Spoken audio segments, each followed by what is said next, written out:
everybody. Now to the next part of the vulnerable machine, Cyberry. In the first part, we did the decryption process of the OpenSSL file. We saw that there is a password that once we decrypt the OpenSSL file, we obtain the password that's used in gaining access to the web application or to the admin area of the web application. Okay, so I will show you again. So if I type the IP address along the port,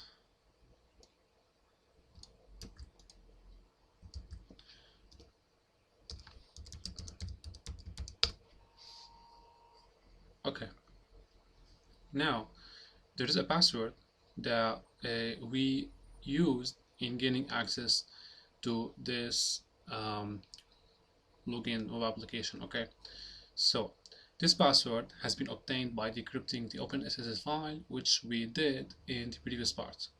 So once we have access to the admin area, we are presented. Let me first go here.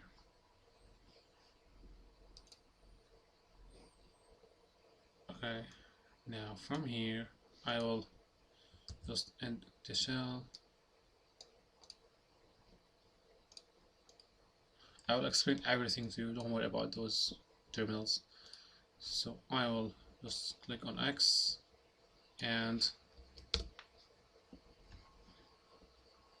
okay, once we gain access to the admin panel, we will see that there is some kind of connection to google.com or the okay, so we select Google or Yahoo and we submit a query, and the first thing that comes to our mind is the possibility of command injection vulnerability or command injection in the instead of submitting a query to Google, we will use a command injection technique to open netcat shell to our attacking machine.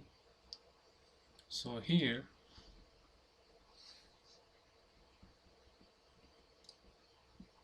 in Google, for example, or in Yahoo, I will execute a command that connects to my attacking machine on the port, for example, 444 -e pin dash. Now, before connecting to my attacking machine, I need to open SLR on my machine on the port 444,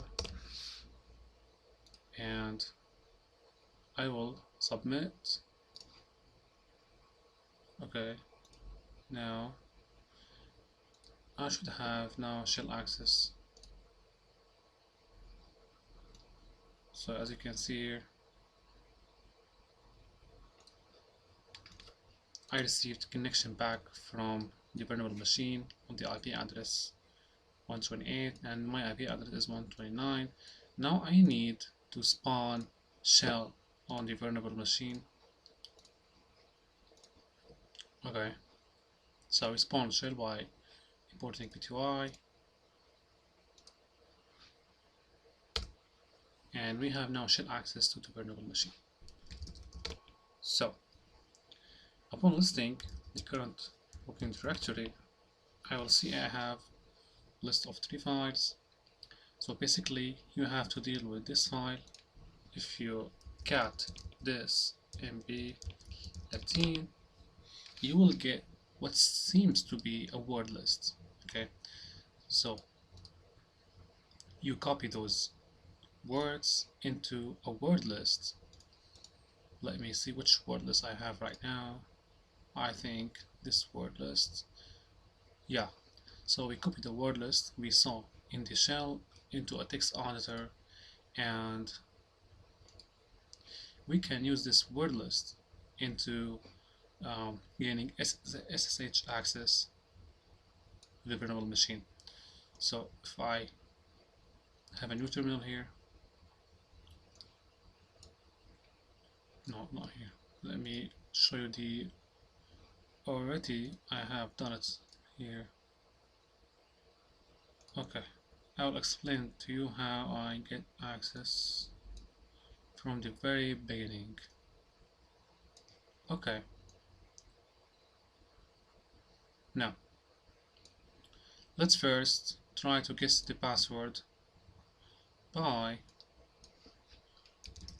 using Hydra and our user word list, which is the one which we have obtained from decrypting the brainfuck language or the brainfuck code. So here root desktop, the pass to my word lists. Okay, now the password list is the one I obtained from gaining shell access. Pass to list and the target server is SSH.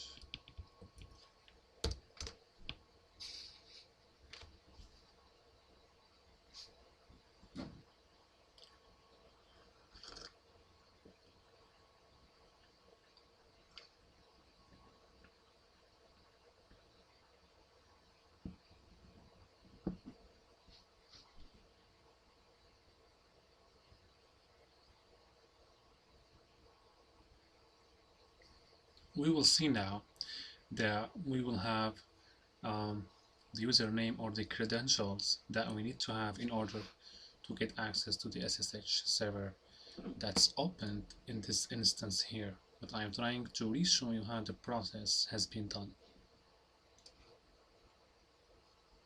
So basically here we are waiting for the credentials to be captured.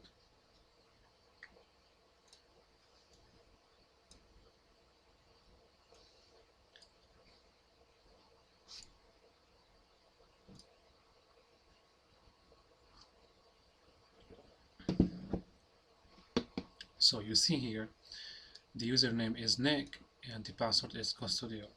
So basically I am done with this. Further tries will not give you any hints or any results, so just close this and let's get back to our SSH instance. Okay.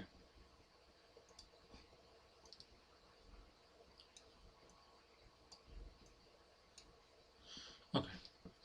Now, here is I have gained access to the SSH server using the username Nick, and after listing the files under the home directory, I see many files that are waiting to be looked at. So here I have Strawberry, Raspberry, invoke SSH, makeberry SSH, and here is telling you that makeberry and invoke.sh are executable files, meaning that this file is bash script and the file seems to be executable file.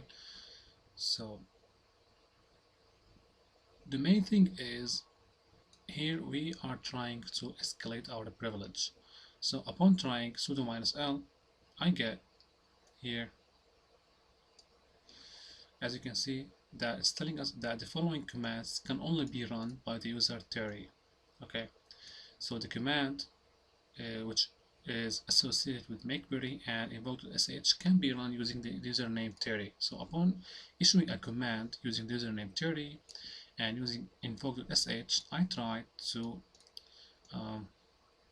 list the content or the code of the file makeberry, but it seems that I don't have the right permissions to do this, and cat is not recognized by the command invoke.sh, so I needed another way.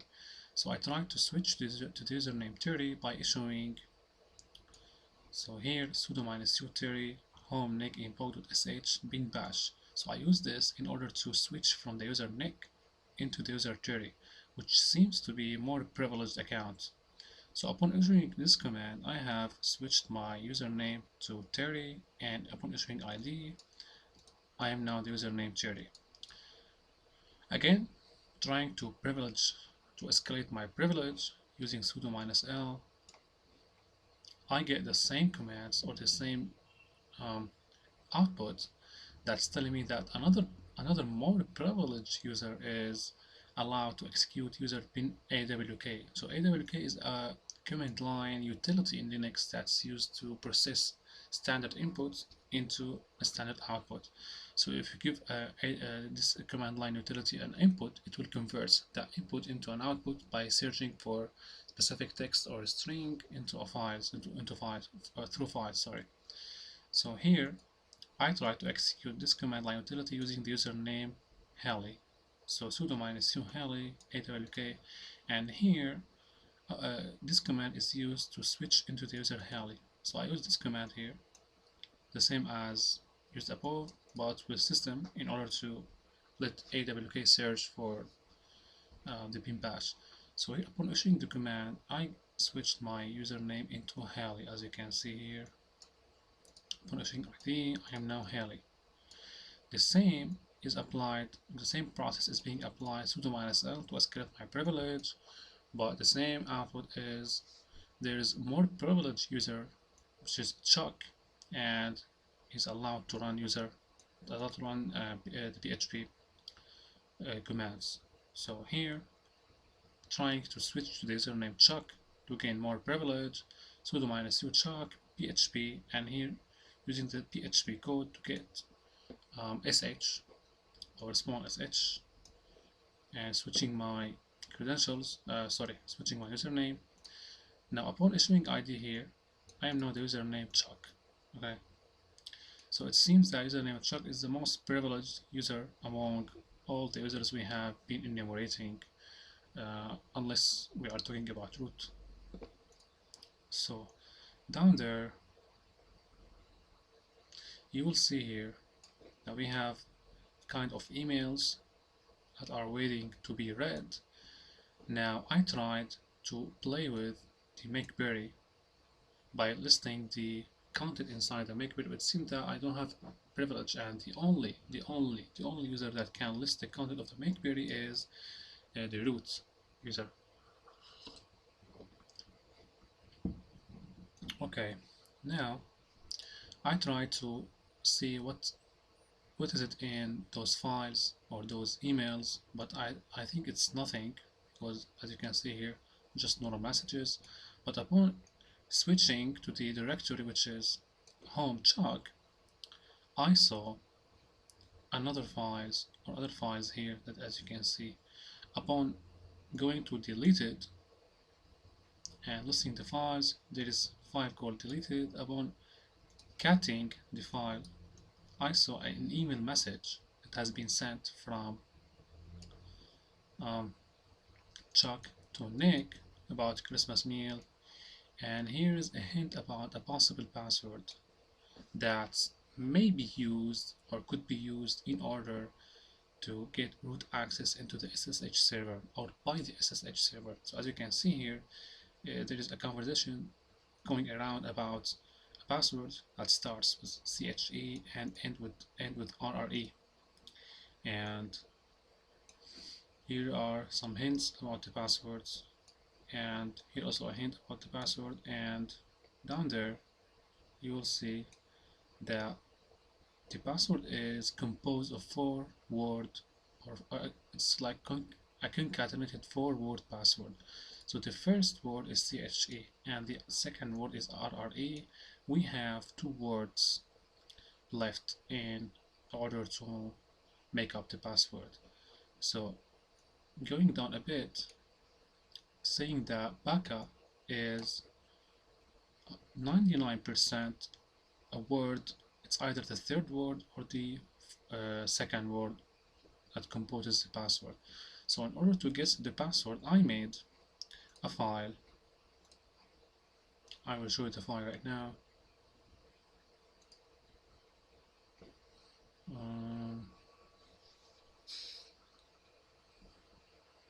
Okay.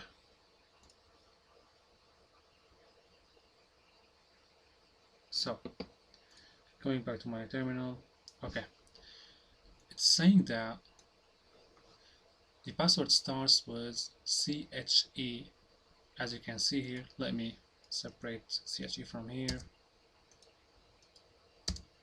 Okay. and ends with RRE. So here is RRE, and we have the letter E is used 3 times. So if I count, I have here letter E mentioned 1 time. So I put E needs to be mentioned 2 times further. EXE means that E needs to be mentioned 2 times further. So C, the letter C is used twice. Okay, the first time is when in the word CHE, and the other time is in the word backup. So we are done from the word or from the letter C. Moving on to the letter R is mentioned twice. So already I have R mentioned twice, so I am done with the word R. So right now, till now, we are done with the word R, with the letter R and the letter C. Okay. B is mentioned twice. Okay. So the first instance or the occurrence in the word backup, and the second instance is needed. So I typed BX1. The last is the letter A is used twice. So it's already mentioned and occurred twice in the word backup.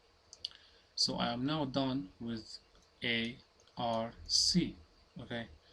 Now I have E needs to be mentioned 2 times, B, and I have M. Why M? Because the other letters are H, W, M, and Y. H, I have H from the word C, H, E. W needs to be mentioned, so I put, no, W, okay. I will show you again what means. So M needs to be mentioned, and I have Y. Y is already done from here. So if I go back here and let me remove this. So I have now the current sequence CHE backup RRE, and I need to construct the last word in order to compose the password using those hints. So W needs to be mentioned 1 time, and by using common sense, if I put chew here, it will make up a word which is chew a gum. Okay, so I am done with W. In order to have all the possibilities for E, B, M, I constructed those words. Okay, and then after constructing those words, I added them into the word as a second or as a third occurrence. So the right word is the third occurrence on the password. So I have CHEW, backup, and here I have the third word, which is one of the possibilities here I have among those words. Now I took those words, and click on save, and I used them into building the last word list. So the last word list is composed of this list. Okay. Now if I failed, but I didn't. Suppose I failed, I need to switch between the backup and the guessed word to make backup the third word and the guessed word we have already guessed from the word list to be the second word. So if I close this and try to, now the last thing I need to do is trying to SSH my way in root access. So here I used Hydra, as you can see here. Username is root, the password is the password list I have built. Sorry, countless. Okay, the correct user, the correct. I think. Let me see again. Let me go back here. Okay. Now, after iterating through the word list I have built, we can see that, oh sorry, here, you can see that the correct credentials are root and this word. Trying those credentials, we are now root on the vulnerable machine, as you can see. Now, there is another way you can gain root access to the vulnerable machine. Basically, there is a file. If we go to home, Nick, and here I have another possibility of gaining root access by exploiting a buffer overflow vulnerability on the vulnerable machine. So here, can I clear? I think yes. So I have make berry. Okay, if I see the type of the file, make berry, it's executable file. Okay, so going back again, let's try to execute makeberry. So, hi there root, how's it hanging? Give me a word and I will make a berry out of it. So if I try for example flower, it gives the output flower berries. So it adds the word berry into the word that's input by the user, that's taken as an input by the user. So if I tried something else, make berry for example, and let's try to overflow the parameter by typing for example like this, and you will see here segmentation fault. It means that the current file has or the executable file has not defined a buffer size that can be applied into the input that's taken by the user. So basically the user can input any sort of parameters or any sort of input length into the word to be appended to the word berry. Okay, and it throws the error segmentation fault. So what we can do right now is try to see the content of the makeberry, and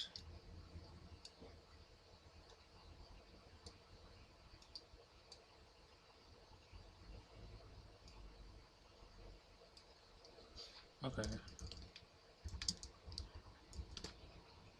so makeberry here, if we try to generate a pattern in Metasploit to see what are the possibilities of overflowing the buffer on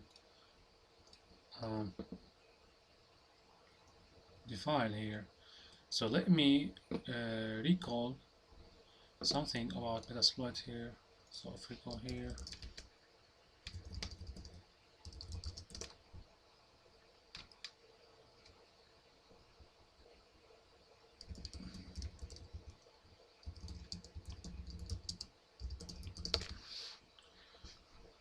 I need to recall the sequence or the path to which I can generate the pattern.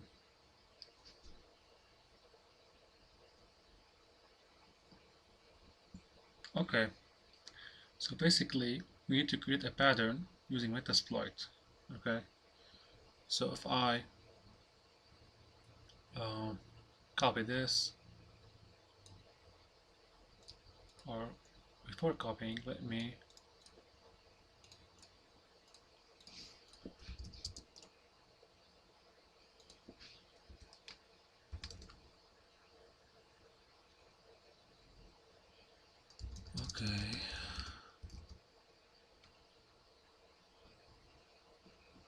pattern create. Let me go back.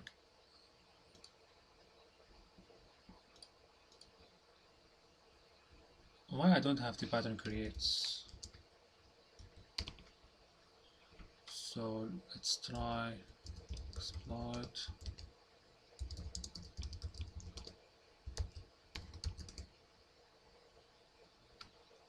Okay, so if we need to create a pattern using Metasploit, but we need to know the right sequence that would be created, or the right length that should be followed in order to overflow the parameter on the make query. Now we have now root access on virtual machine. I'm now trying to see how can I overflow the parameter on make query. So if I do GDB on virtual machine, correct, right? Okay, so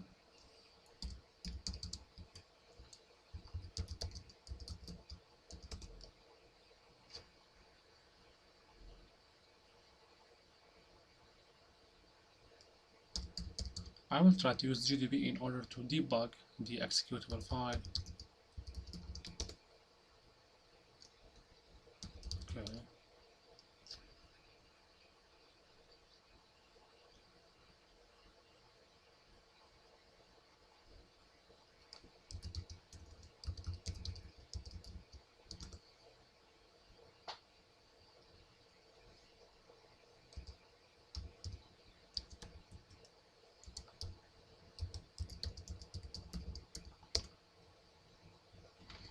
What's the problem right now?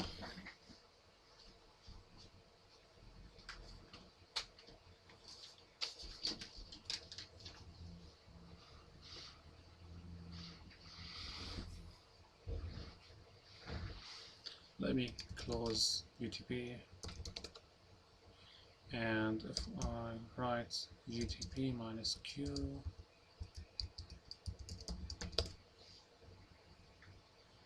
okay, now I need to list the source code of the executable file.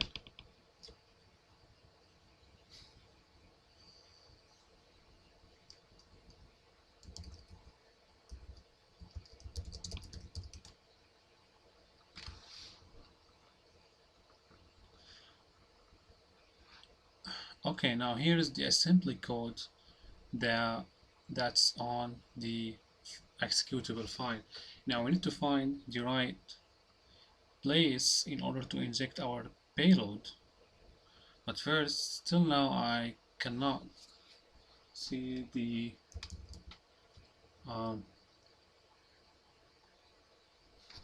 source code of the file.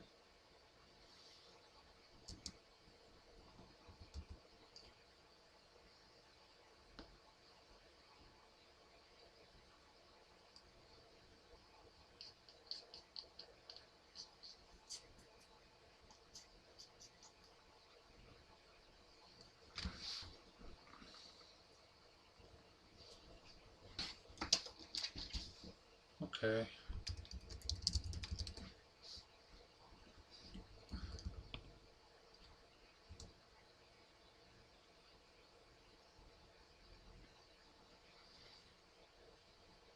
Let's see the content of the register EIB, the instruction pointer.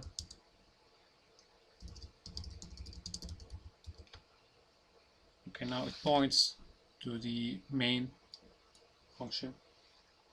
Now we need to proceed to the next command.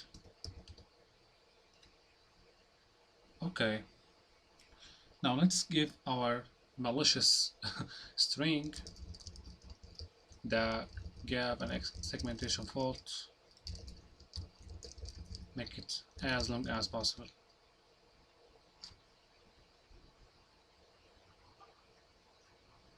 Great, so the segmentation fault occurred in this address. If we go back, if we go a bit above to see this address,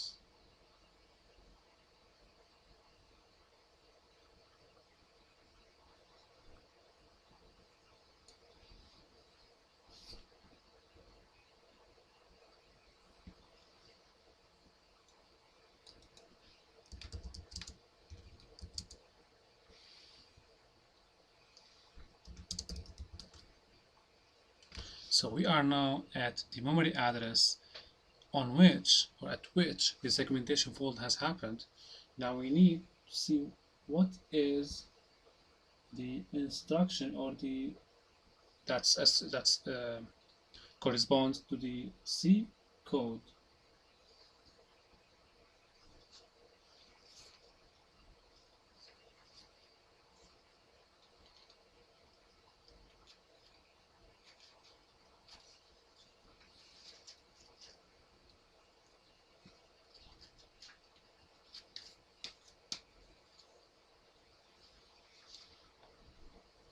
So let's convert this into ASCII or string, and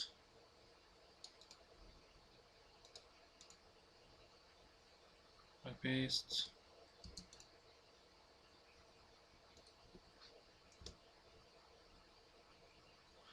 Oops, it says cannot access memory at.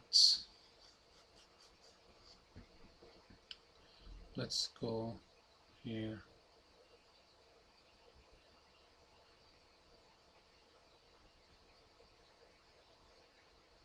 So I think we are at, let me go back.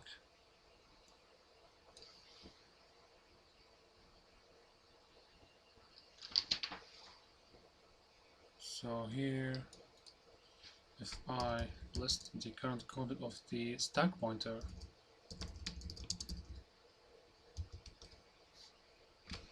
at 60,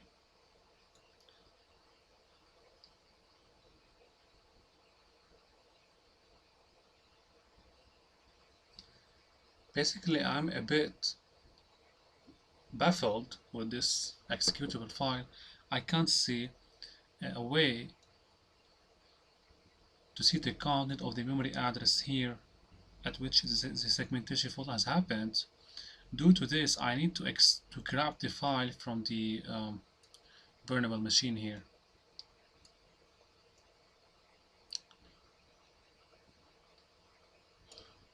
Okay, so let's exit from here.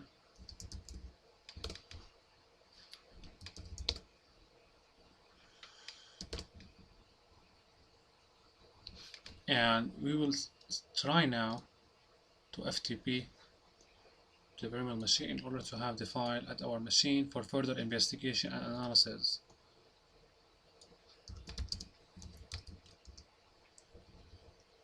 Root. I will try my luck to use the same password we used before to gain SSH access.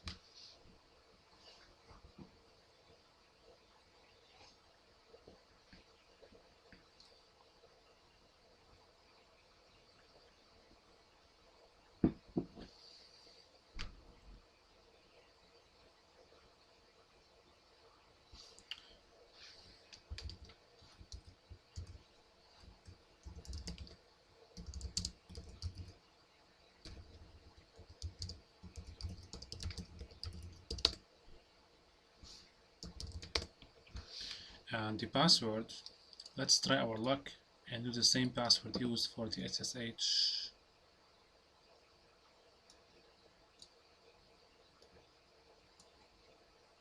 Not here.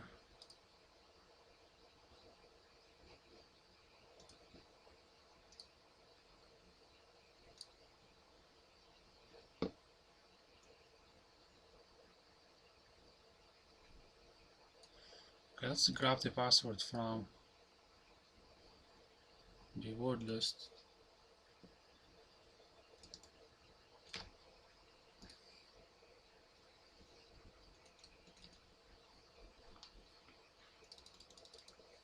Doesn't respond.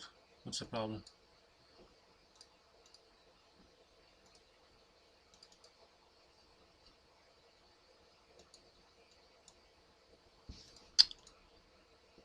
Oops.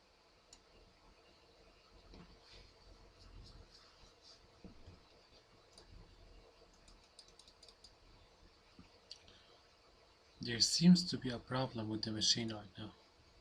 It doesn't respond in any way.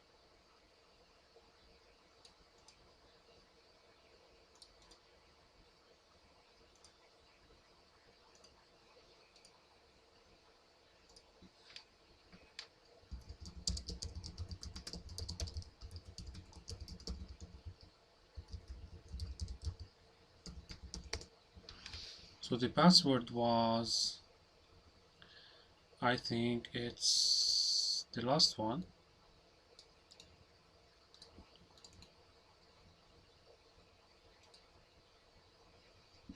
So login failed. Let me try again.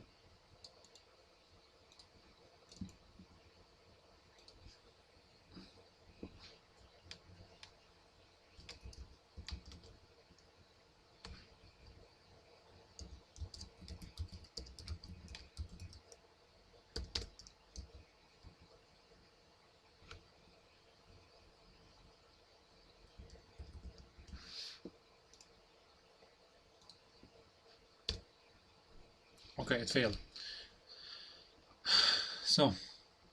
So I will need, or I will have to make a new video on the exploitation of the makeberry file um, in order to have root access. But for now, we had root access on the vulnerable machine using the brute force way, and we guessed the password for the SSH server and had root access to the vulnerable machine.